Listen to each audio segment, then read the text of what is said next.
यह बता दूं कि जो confusion USA Iran Israel ceasefire Hormuz strait का बना हुआ है, सेकंड वीडियो फिर मैं चाह रहा था कि कुछ क्लैरिटी के साथ इसी पुराने वाले टॉपिक यानी सुबह वाले टॉपिक स्ट्रेट ऑफ हरमुज पे बनाऊं। 2 घंटे विश्लेषण करने के बाद मैंने कहा नहीं, ये बंगाल की खबर बड़ी इंपॉर्टेंट है, इसको कवर कर लो। पर कंफ्यूजन यहां भी बहुत है भैया, सुन लीजिए। मामला फिर से एसआईआर का सुप्रीम कोर्ट पहुंच गया है। किनका पहुंच गया है? जो लॉजिकल डिस्क्रिपेंसीज आई थी 60 लाख, जिनका एडजुडिकेशन पीठासीन अधिकारी यानी जुडिशियल ऑफिसर्स कर रहे थे, जिनका आदेश ऑनरेबल सुप्रीम कोर्ट ने दिया था। इस 60 लाख में से 33 लाख को वोट की राइट अलाउ हो गई और 27 लाख को अलाउ नहीं हुई। ठीक, टोटल कितने निकल के आए थे जो हम लोगों ने कल आप लोगों से बात की थी? 60 लाख लगभग पहले कट चुके थे, जिसमें 11 लाख अपने घरों में स्थायी अपने पते पर जो लिखा था पाए नहीं गए, कुछ मर चुके थे, कुछ की डबलिंग चल रही थी। तो 60 लाख वो जोड़ दीजिए और मोटा मोटा 27 लाख ये जोड़ दीजिए जो अब कट गए, तो लगभग 90 लाख का आंकड़ा सामने आ रहा है जो फाइनली यहां से कटे हैं। 2-3 दिन पहले भी मैंने इस पे अपडेट वीडियो बताया था, लगभग 11-12% का फर्क पड़ा है, वोट कम हुआ है। अब ये जो लॉजिकल डिस्क्रिपेंसी वाले 27 लाख लोग कटे हैं, ये पहुंच गए सुप्रीम कोर्ट। अब सुप्रीम कोर्ट जब ये पहुंचे तो सुप्रीम कोर्ट ने इनकी सुनवाई तो नहीं करी है, लेकिन 2-3 बड़ी बढ़िया बातों का ऑब्जर्वेशन आया है from the court of honourable chief justice of India, Suryakant साहब और बागची साहब। अब इन 27 लाख को एक बार फिर से सुनने के लिए 19 अपीलेंट ट्रिब्यूनल बनाए गए हैं, जहां आप जाकर अपनी अभी भी अपील कर सकते हैं। चुनाव सर पर है, अप्रैल के एंड में चुनाव है, आप जाके अपील कर सकते हैं। अपील इस बात को लेके होनी थी कि साहब वहां पे अपीलेंट ट्रिब्यूनल वाले हमारी सुनी नहीं रहे हैं। अब जब ये आज सुबह सुबह बहस चल रही थी, ये मुझे वहीं से किसी ने साथी ने भेजा कि इस पे बनाइए, आ जाओ अपलोड करिए। मैंने कहा लाओ यार, ईरान इराक इजराइल और ये समझ नहीं आ रहा है, फिलहाल रात को देखेंगे क्या डेवलपमेंट होता है। तो साहब उन्होंने ये कहा कि यस, ये सुप्रीम कोर्ट ने आज कहा है कि हम मानते हैं कि एक जुडिशियल ऑफिसर जब एक दिन में 1,000 फाइलों का डिस्पोजल करेगा तो गलतियां होनी लाजमी है, और अगर 70-75% भी उसका ऑब्जर्वेशन या उसके फैसले ठीक हैं तो हम जुडिशियल ऑफिसर को इसके लिए एक्सीलेंट देंगे। लेकिन किसी की वोट करने की जो राइट है, इमोशनल राइट भी है, कॉन्स्टिट्यूशनल राइट भी है, लीगल राइट भी है, उसकी भी सुनवाई होनी चाहिए। उसको आप ऐसे ही मझधार में नहीं छोड़ सकते। और इस तरह की भी कोई बात आई है कि अगर एक कॉन्स्टिट्यूएंसी से जो वोटों का डिलीशन है वो ज्यादा है और मार्जिन ऑफ विक्ट्री कम है, तो फिर उस मौके पर देखा जाएगा कि क्या करना है। यानी अभी भी असमंजस पूरी तरीके से बरकरार है। इससे पहले आगे बढ़ूं, एंटरटेनमेंट के लिए जरा इसको सुन लीजिए। हम तो हुमायूं कबीर साहब से बहुत पहले से टच में थे, आपको लग रहा है कि ये मोहब्बत पहले से बहुत दिन से चल रही है। एक महीने की मालिक तो अरे ना, ये आपको लग रहा है।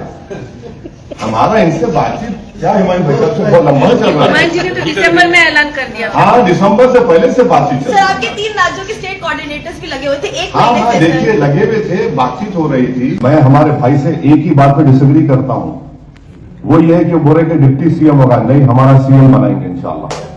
डिप्टी सीएम क्या है? डिप्टी सीएम कोई पावर नहीं है। सुन लिया? ये एक सीरियस वीडियो में ये एंटरटेनमेंट के लिए दिया था, जो मुख्यमंत्री बनाने जा रहा था वेस्ट बंगाल में।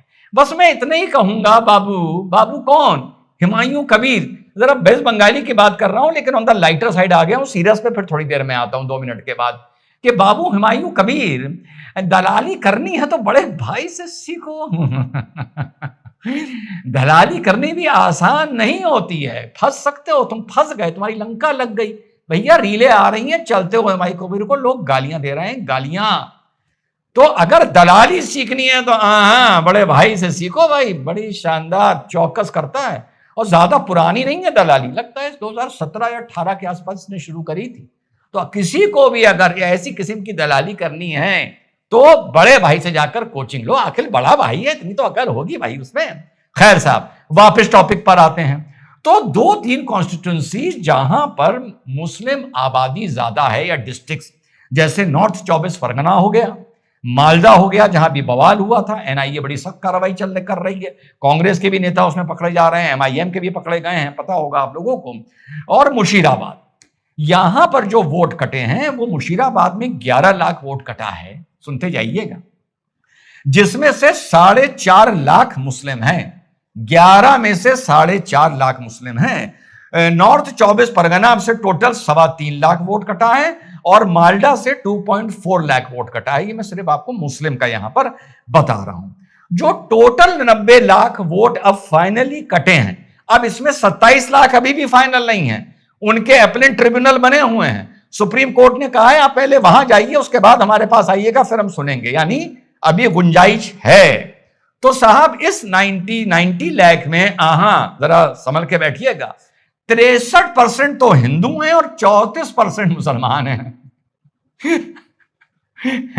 मुझे समझ में नहीं आता, जहां तुम्हारी ईमानदारी का कोई शुक्रिया करने वाला नहीं है, वहां पता नहीं लोग ईमानदारी क्यों करते हैं। समझ गए ना, बंद लिफाफे में एक बात बोली, जहां तुम्हारी ईमानदारी पर भी लोग थूकते हैं, अबे बेवकूफ तो बेईमानी कर लो यार, हैं जबरदस्ती। एनीवे, तो साहब 63% इसमें हिंदू हैं और 34% इसमें मुसलमान हैं। और कटने वाले जितने भी कटे हैं वो मतुआ दलित कम्युनिटी के सबसे ज्यादा हिंदू कटे हैं, जो बांग्लादेश बॉर्डर से जुड़ी हुई थी।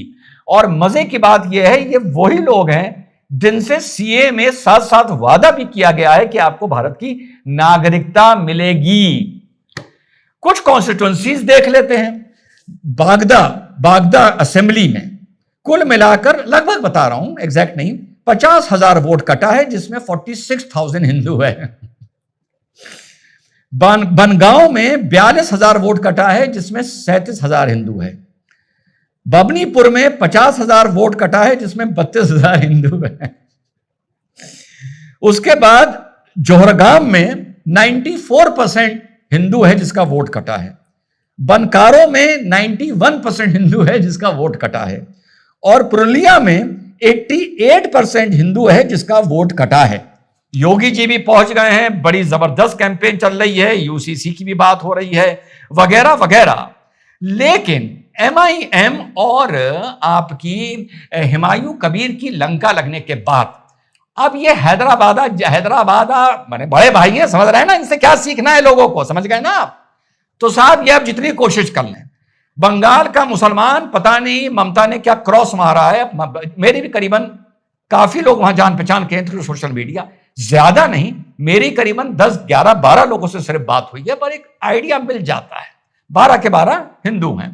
तो साहब इतना समझ लीजिए कि वहां पर हालात कुछ ठीक है नहीं, टफ फाइट होगी, ममता कम होगी, लेकिन जो मतुआ कम्युनिटी के वोट कटे हैं उनकी ये जुबानी है कि इनके रिश्तेदार एक मुश्त या तो वोट डालने नहीं जाएंगे और जाएंगे तो दीदी को डालने जाएंगे। ये देखो भाई, इतनी दूर बैठा हूं, ये कोई प्रिडिक्शन नहीं है, जो सुन रहा हूं वो आप लोगों को बता रहा हूं, ये प्रिडिक्शन नहीं है। आपको बता दूं कि साहब वो लोग बहुत खासे नाराज हैं इस पूरी एसआईआर की प्रक्रिया से। दूसरा, पुराने लोगों को याद होगा नंदीग्राम और सिंगूर का बवाल, जहां से ममता दीदी की लॉन्चिंग हुई थी एक सक्रिय राजनीति में कांग्रेस से हटने के बाद, और धरातल पर जाकर ममता ने लड़ाई लड़ी थी, जिसके बाद इसकी लॉन्चिंग हुई थी। लोग कह रहे थे इस लड़ाई की वजह से ममता खत्म हो जाएगी, लेकिन ममता ने जबरदस्त एंट्री की थी रादर बंगाल की पॉलिटिक्स में। वही लड़ाई ममता अब एसआईआर को लेकर बंगाल में दिखा रही है। बंगाल में जहां तक मुझे 12-14 लोगों ने इंफॉर्मेशन दी है कि एंटी इनकम्बेंसी फिलहाल कोई मुद्दा नहीं है, मुद्दा एसआईआर है। जो कट गए वो तो खून का घूंट पिए बैठे हैं। जो कटे वालों के रिश्तेदार हैं, बरादरी है, कुनबा है, वो खून का घूंट पिए बैठे हैं। और ममता दी ये फिलहाल एक गरीब बंगाली को दिखाने में कामयाब हो रही है कि तुम्हारे जो जितने भी वोट बचे हैं, वरना तो मन था कि 2-3 करोड़ काट दिए जाएं, ये सारे मेरी लड़ाई ने, सुप्रीम कोर्ट जो हम गए, लड़े, मैं गई, इस नरेटिव बनाने में वो कामयाब हो गई है, जो मुझे वहां से इंफॉर्मेशन अभी तक की मिल रही है। जो हुमायूं कबीर का वीडियो वायरल हुआ है, मोदी जी ने कल शायद किसी रैली में यह बोला कि ममता से होशियार रहो, वो एआई के वीडियो बना बना के डाल रही है। देखो भाई, जब मुझे किसी से प्यार होता है तो मैं उसके लिए रफू कर सकता हूं, रफू, पेमंद नहीं लगा सकता। मेरा ईमान मुझे पेमंद लगाने की कभी अनुमति नहीं देता, इसीलिए बदकिस्मत हूं कि मैं गालियां खाता हूं, या लोग तय नहीं कर पाते कि मैं किसकी तरफ हूं। तो मोदी जी ने जो ये बात बोली है कि भाई ये जो है ममता एआई के वीडियो बनवा बनवा के डाल रही है, लोग इस बात पर यकीन नहीं कर रहे हैं। लोगों को पता है वो वीडियो ओरिजिनल था, और कहीं से तो ये भी रिपोर्ट आ रही है कि उसने भी मान लिया, मेरी ऐसी बात हुई थी। दिल्ली से 2 लोग आए थे, एक दिल्ली से पत्रकार आया था और एक कोई, उसने भी मान लिया है। तो अब मोदी जी का ये कहना, और लोग इस बात को सीधे उसी वीडियो से जोड़ के देख रहे हैं, तो ऐसा लग रहा है कि मोदी जी कहीं ना कहीं रफू नहीं, किसी चीज में पेमंद करना चाह रहे हैं। इसके चलते जो लोग बंगाल में वाकई हुमायूं कबीर और एमआईएम जैसी विचारधारा से चिढ़ते थे, हिंदू थे और फ्लोटिंग थे, और इसी बीच ममता की एमआईएम और हुमायूं से जो दुश्मनी सामने आ रही है, वो भी सुन रहे हैं स्विंग करके वापस 3 फूल यानी टीएमसी पर जा सकते हैं। आने वाले वक्त में फाइट तगड़ी है, भविष्यवाणी नहीं है।